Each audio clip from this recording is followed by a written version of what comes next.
நித்யாவோட நான் 2019 வந்து 2020 வந்து 19 அப்படின்னு சொல்லிட்டு ஒரு மலையாள படம். அதில் ஒரு சின்ன கெஸ்ட் ரோல். ஆக்சுவலாக அது ஃபீமேல் சென்ட்ரிக் ஃபிலிம். அந்த டைரக்டர் வந்து அவங்க பேர் இந்து.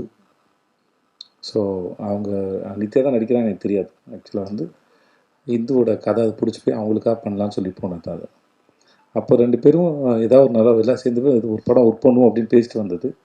அதுக்கப்புறம் இப்படி நடக்கும் எதிர்பார்க்கல. ஏன்னா இந்த மாதிரியான ஒரு படம் நித்யாவோட ஒர்க் பண்ண ரொம்ப ஆசை இருந்துச்சு. ஆனால் இந்த மாதிரியான ஒரு படத்தில் அவங்களோட ஒர்க் பண்ணதில் பெரிய சந்தோஷம். படம் பார்க்கும்போது அவங்க எல்லாருக்கும் தெரியும்.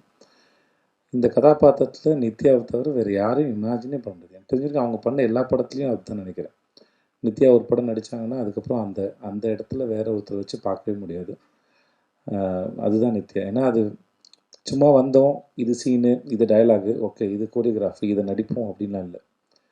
அதை முழுமையாக புரிஞ்சுக்கிட்டு அது என்ன பண்ணலாமோ, இன்னும் எப்படிலாம் பண்ணலாமோ, டைரக்டருக்கு என்னலாம் தேவையோ அது எல்லாத்தையும் சரியாக புரிஞ்சுட்டு அதை சரியாக பண்ணிடணும் மெனக்கிடக்கூடிய ஒரு ரொம்ப அற்புதமான ஒரு ஆர்டிஸ்ட்டு. நான் நித்யாவோட ஒர்க் பண்ணது ரொம்ப பெரிய சந்தோஷம். தேங்க்ஸ் நித்யா. இந்த படத்தில் நீங்கள் வந்து ரொம்ப நன்றி.